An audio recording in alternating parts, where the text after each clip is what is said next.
सामान दरेकर साहेब मांडतील, त्याच्यानंतर तुम्ही बोला ना. त्याच्यात पर्यटन पण विषय आहे त्याच्यामध्ये. दरेकर साहेब थोडक्यात घ्या, म्हणजे पुढे पण एक आपला प्रस्ताव आहे. हा, सभापती महोदय, प्रस्ताव दुसरा आपला प्रस्ताव 260 सत्तारूढ पक्षाचा 260 अन्वये प्रस्तावावर या ठिकाणी बोलण्यासाठी उभा आहे. सभापती महोदय, सरकार सर्वसामान्यांना आरोग्य सेवा देण्याचा प्रयत्न करत आहे.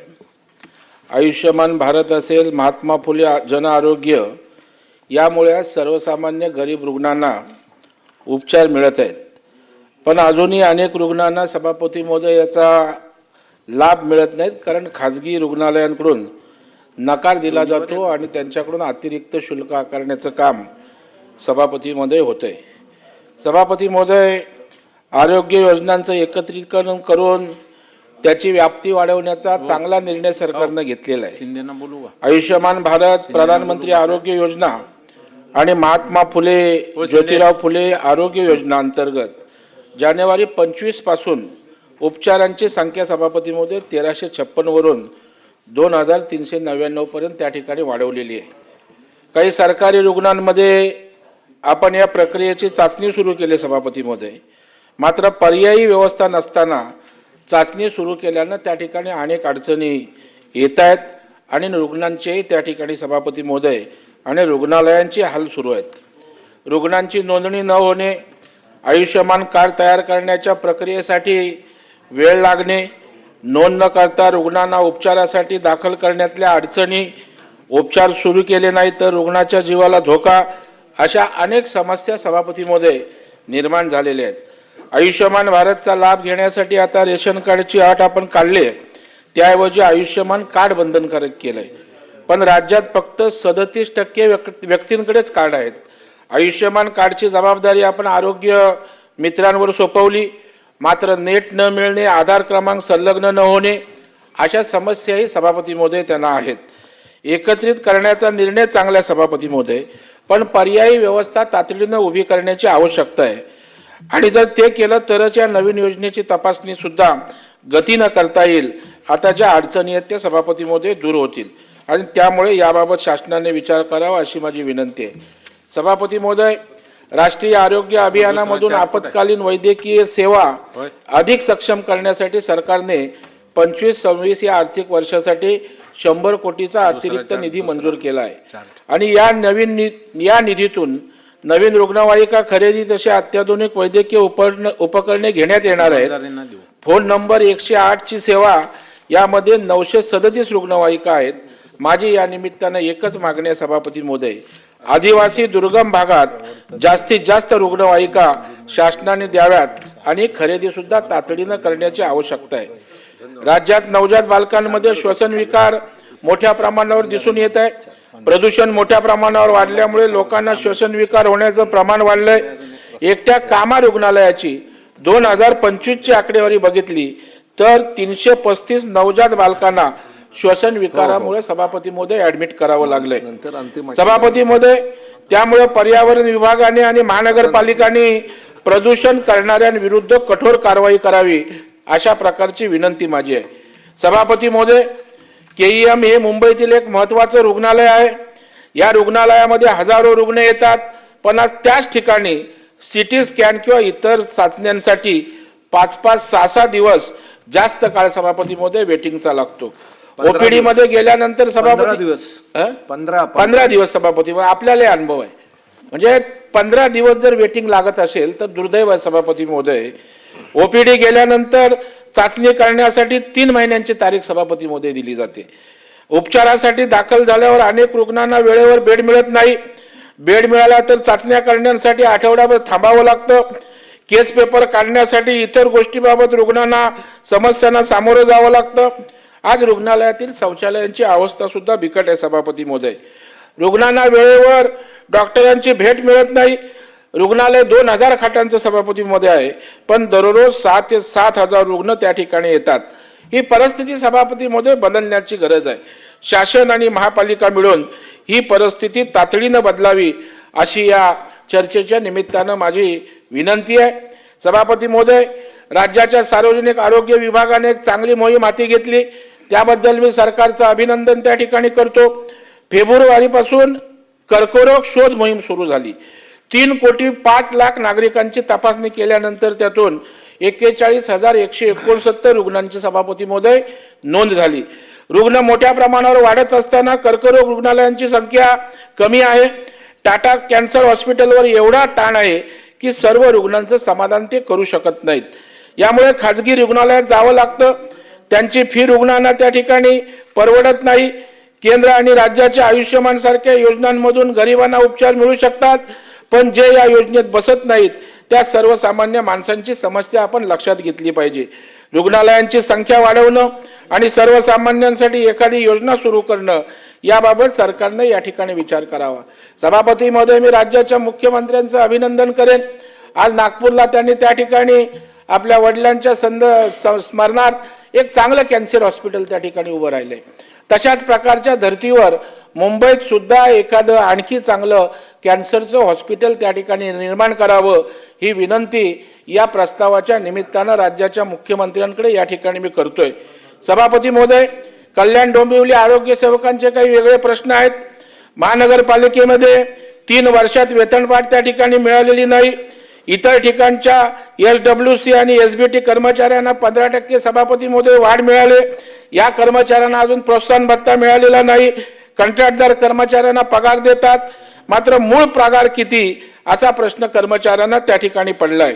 या कर्मचाऱ्यांच्या प्रश्नांच्या बाबतीत सरकारनं लक्ष घालावं आणि महानगरपालिकेला सूचना द्याव्यात अशा प्रकारची विनंती त्या ठिकाणी सभापती महोदय, अनेकदा चुकीच्या उपचारांमुळे मृत्यू होतात.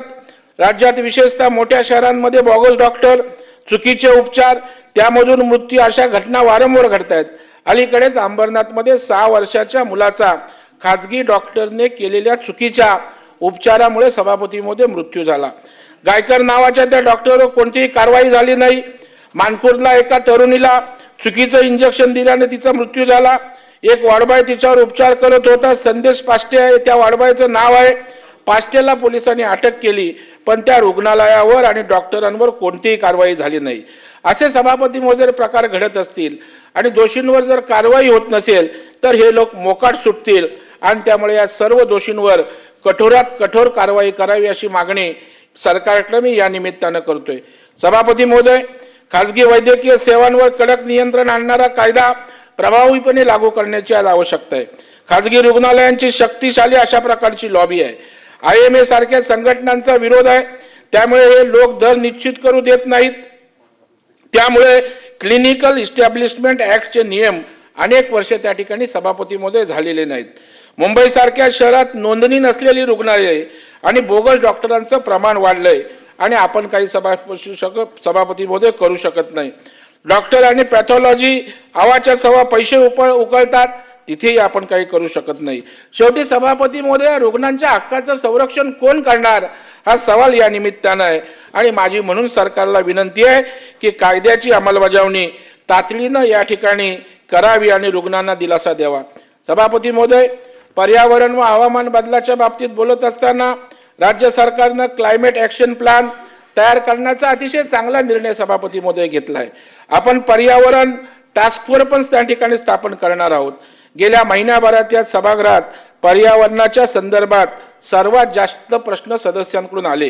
कारण मुंबई, ठाणे, नवी मुंबई आणि मोठ्या शहरात आज प्रदूषण सभापती महोदय मोठ्या प्रमाणावर त्या ठिकाणी वाढलेला आहे. प्रत्येक शहरांचा एअर क्वालिटी इंडेक्स AQI ज्याला बोलतो हा भयावह सभापती महोदय. स्थानिक स्वराज्य संस्था आणि प्रदूषण नियंत्रण मंडळाकडून जुजबी उपाययोजना करण्याऐवजी सभापती महोदय त्या ठिकाणी ठोस उपाययोजना करण्याची आवश्यकता आहे. चुकीचं वागणाऱ्या उद्योगांवर, बांधकामावर कठोर निर्बंध आणल्याशिवाय शहरातील प्रदूषण सभापती महोदय कमी होणार नाही. सभापती महोदय, या ठिकाणी परिवहन मंत्री बसलेत. इलेक्ट्रिक वाहन धोरण आहे.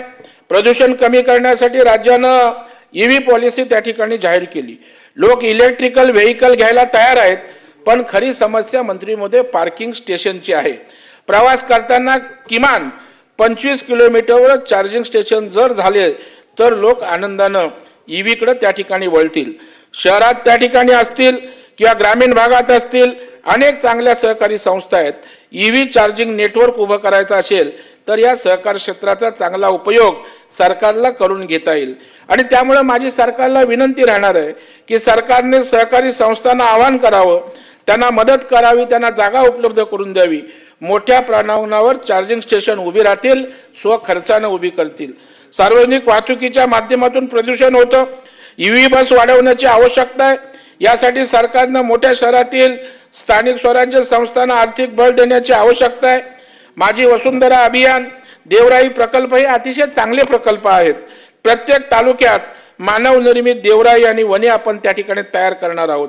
यापूर्वी आपण वृक्ष लागवडीचा मोठा उपक्रम राबवला होता, याही अर्थसंकल्पात त्याची घोषणा आहे.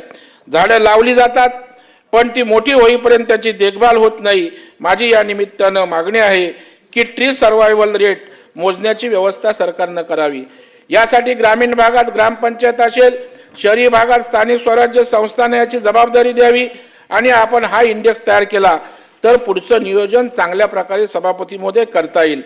मुंबई लोकलच्या संदर्भात 12 डब्यांऐवजी 15 डब्यांचा लोकलचा प्रस्ताव आहे.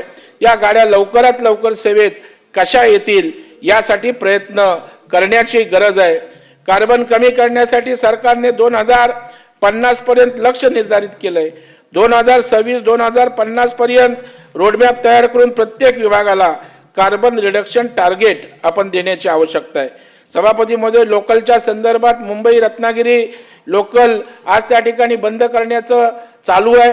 ती लोकल त्या ठिकाणी कुठल्याही परिस्थितीत बंद होता कामा नये आणि कोकणच्या प्रवाशांना, रेल्वे प्रवाशांना त्या ठिकाणी त्रास न होता दिलासा देण्याची विनंती सुद्धा सरकारला आहे. सभापती महोदय, महायुतीचं सरकार आणि सरकारचं नेतृत्व करणारे माननीय मुख्यमंत्री देवेंद्रजी फडणवीस यांनी राज्यातील आरोग्य सेवा बळकट करण्यासाठी आणि प्रदूषण कमी करण्यासाठी अतिशय चांगलं काम या राज्यात करत आहेत. अनेक चांगल्या योजना, अनेक चांगले प्रकल्प त्यांनी सुरू केलेत. सरकार करत असलेल्या प्रयत्नांना अंमलबजावणी यंत्रणेकडून तेवढीच साथ मिळाली पाहिजे. त्यामुळे मी हे मुद्दे मांडलेले आहेत.